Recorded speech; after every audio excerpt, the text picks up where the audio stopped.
Massacre. Massacre. Massacre. Massacre. Don't you love it? Yeah. Oh yeah, it is that time of the week once again, a time where we gather our collective dome pieces and rear our greasy little faces up to our receivers for the Massacre Radio program. Hello and welcome to this, the 17th installment. I, of course, am your host, Membersonly Dave, digging deeper beneath the surface to find the outstanding truth. And today I'm joined by all-around nice guy and artiste, Don England. He joins me a little bit later on to talk about some of his scribbles and what sort of hijinks he'd get into if he just so happened to own his own lighthouse. Think about it. And I also touch on the hottest story that has the convention world ablaze. Grategate. Yeah, Grategate. What exactly is it? Who's involved and what happened? There are so many angles to consider here as I try to do my best Geraldo Rivera impression and stir the pot a bit to get some answers. Hey, all that and more, what do you say we get to it? Come on! This is Massacre Radio.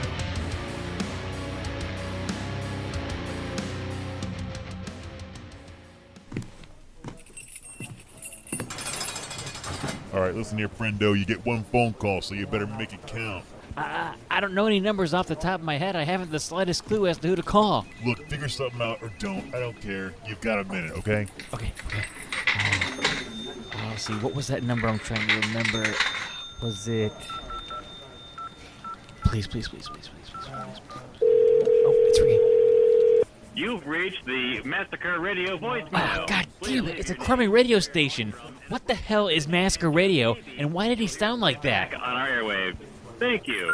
All right, buddy, your time's up. You're coming with me. No, let me make another call. I promise. I accidentally called Massacre Radio. Don't be like that guy. Call us on purpose at 440-941-8585. 24/7, 365. We serve it up high. Massacre Radio. It feels good. Massacre Radio. No heavy lifting required. Come on, you devil box. Massacre Radio. Don't look now, but it's time to put pen to paper and introduce our next guest. Of course, I'm talking about the artist Don England. He's nice enough to join me courtesy of the Massacre Radio hotline. Don, how are we doing tonight? Thanks for joining the program. Good. Thanks for having me. So, Don, I met you at the most recent HorrorHound weekend in Indianapolis some months back, and I got to see what you do firsthand. But, Don, for those who haven't seen your work and are unfamiliar, how would you describe your style and overall approach to what you do? My style is just basic, old-style pen and ink, a lot of lines, kind of scratchy looking at times. Basically, I just go in, do a quick sketch, and then basically leave it up to the ink to really pull it out, not so much the pencil work beforehand. Who are some of the comparisons you seem to hear a lot when it comes to your work? I know for me, your work kind of reminds me a little bit of Cleveland artist Derek Hess, but I want to hear from you. What are some of the comparisons you've heard?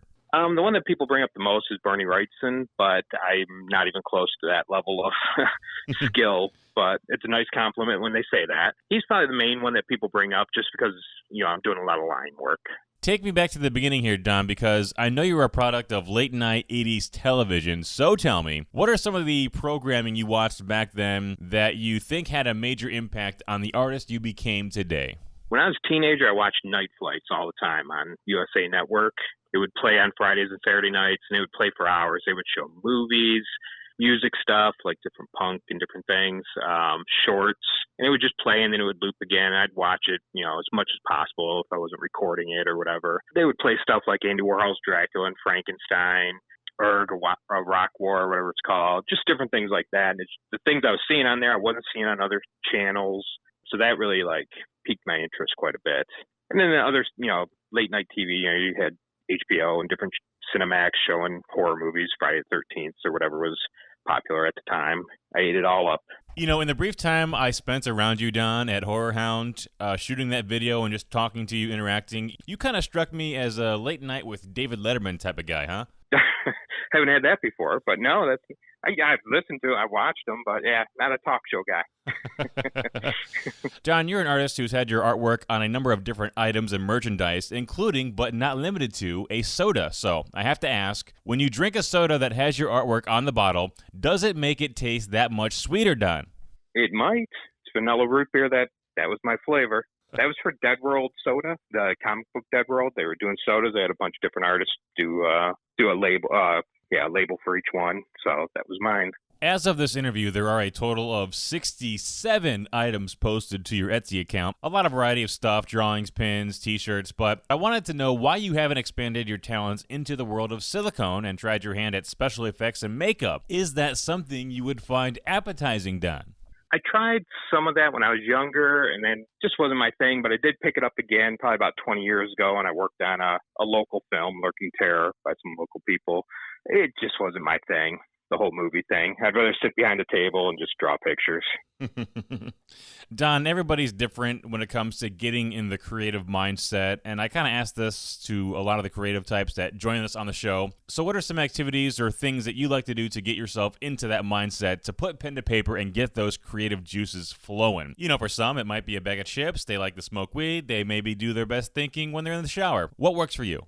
Actually, driving is a big one. Because unless you're on the phone or listening to music, you just got your mind. I drive to a lot of conventions, so my mind's constantly spinning, trying to come up with something, what I can come up with, or, for next, something different. I want something different on my table all the time when I do conventions. I don't want the same old thing. In the shower also, I think that's common for most people, probably. Artist Don England is my guest. He is a man who puts pen to paper. I had mentioned that I met you at HorrorHound, and Don, it has come to my attention that out of HorrorHound comes a conspiracy so deep it's on the tips of everyone's lips, and they're now referring to it as Grategate. Don, do you know of this Grategate incident I speak of, and what can you tell us about it, if anything? I do not know. This is new to me. Keeping it tight-lipped, I see, Don. Okay, by the book, I like it. I know a lot of the shows like that, not all of the times, people, the vendors you're placed next to at shows, aren't the best and most hospitable. Talk about some of the more unpleasant experiences you've had in the past with vendors you've been stationed next to or around. Well, for the most part, I know some of the promoters, so I can usually ask, or even if I don't know, I ask if I could be next to certain people. That way I'm kind of safe.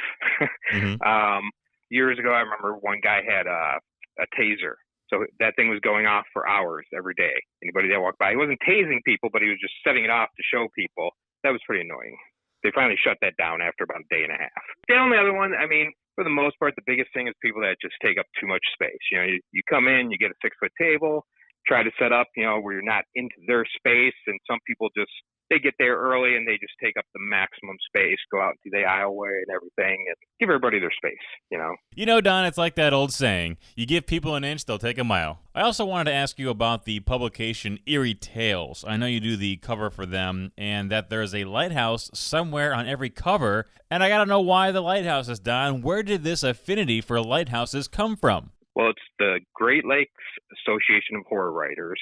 They're a group in Michigan here. I do the cover every year for that title, and the whole catch is having a lighthouse on, because it's Great Lakes, having a lighthouse on the cover. So after doing a couple of them where I was just putting it prominently on the cover, I'm like, I got to come up with something else, or I'm going to get bored drawing this. So I've had it as necklaces. I've had it as a pattern on the dress, a toy in the background, just to kind of mix it up. But the book's a bunch of short stories by local writers. Okay, so let me ask you this. Like I had mentioned, this show's based in Cleveland, and very recently they sold off a lighthouse right off the shores here in downtown Cleveland. So I got to ask you, Don, if you owned your own lighthouse, what sort of things do you think you'd do there? That's a tough answer there. I don't know. Never thought about it. We could maybe turn it into a haunted attraction, actually. Very well, then. Very well. Artist Don England is my guest. It says here, Don, you did the VHS artwork for a movie called Mutilations back in the 90s. What can you tell us about that? That was for a bootlegger in Ohio. I think it was a Video Screen, if I remember correctly. And he contacted me through another guy, another bootlegger that I was doing artwork for. And he said he purchased the rights to that. And what was the other one? Psychopathics. So he had me do the covers for both of those, and God, that was back in the late 90s, I think, or something like that. And haven't heard much from him since. So I think Lewis used it on the inside of his release of that. Yeah, the cover's like a red Talon thing coming down and ripping someone's chest open kind of thing, huh? Yes, something like that, yeah. Like a red alien-looking thing. Do you have that particular cover that you did framed and hung up in your office or your den or something? I don't. Part of the deal was when I did the artwork for the guy, part of the payment, he wanted the original artwork. You know, since you have at least one VHS cover illustration under your belt, you know, you're kind of like the foremost authority when it comes to that sort of thing. So, Don, I ask you, when I say best VHS artwork ever, what are the titles that come to mind? Tough call. There's a lot of good ones. Artwork-wise, I always like the Wizard videos, like the Zombie Lake and some of those type of titles. They had some great artwork on there that weren't necessarily reproductions always from the movie posters. My favorite box, though, was the Slayer Scalps double feature, though, the big box of that. There was photos on there, but just the layout on that was nice. Yeah, like you said, I had that big box at one time, too, and I, too, remember the still photos they used on the front. That's right. Yeah, those were fun. Now, I'm a fellow VHS collector myself, and it says here you had a large collection back in the day. Why did you ever end up getting rid of it, and what were some of the best pieces in that collection? I sold off most of them. Some of the better titles, I mean, I don't even, I see some of the prices now. I don't even know what everything goes for, but Film Gore was a big one. I had all the Elviras, the big box. Every single one, huh?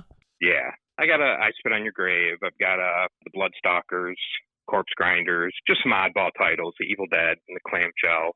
Oh, and then like Night of the Living Dead I've got because that was the first one I bought. So, Don, I don't know what your marital status is, but try to follow me here as best you can, okay? Let's say you were going to have a date over to your place and you wanted to try and impress them with your exploitation, cult, horror movie acumen, what have you. What 3 movies would you screen for them and why? Got to think about this for a minute. I would throw Del Morte Del More in there. It's a favorite. Mm-hmm. I would probably want to throw in a werewolf movie, so it'd probably be The Howling or American Werewolf, just because. Mm-hmm. American Werewolf's important one. That's one of my favorites. And then I'd probably go for something like A Last House on the Left or something. Just kind of give them a full round of, everything here. You got good special effects. You got good exploitation. So you got a good mix there between them. You also have a little bit of comedy with American Werewolf in London in the mix, Just sort of giving him a small taste of what makes Don England tick, huh? Exactly. Don, thank you again for your time today. I know you're always out and about doing conventions and whatnot. Tell the people where they can find you next and how to reach you on social media if they so choose to. We got Motor City Comic Con coming up here in a couple weeks, and that'll be it for the year. You can find me on donaldengland.com. Has links to all my social media and whatever else. Don, if you find out any more information revolving around Grategate, please keep us at Massacre Radio abreast of the latest information. How's that sound? I will be on it. You'll be the first to know. Look at that. Massacre Radio's got some boots on the ground. You gotta love it. Don, thank you so much. Take care now. All right. Thanks for having me. Well, and there you have it. From Don's lips to our ears, the man officially knows nothing on Grategate. But hey, no news means no new developments, but I have a feeling that next week, that all changes. Because after all, the truth is out there. I've been your host, Membersonly Dave, and as always, I'll talk at you next week. Don't you go dying on me!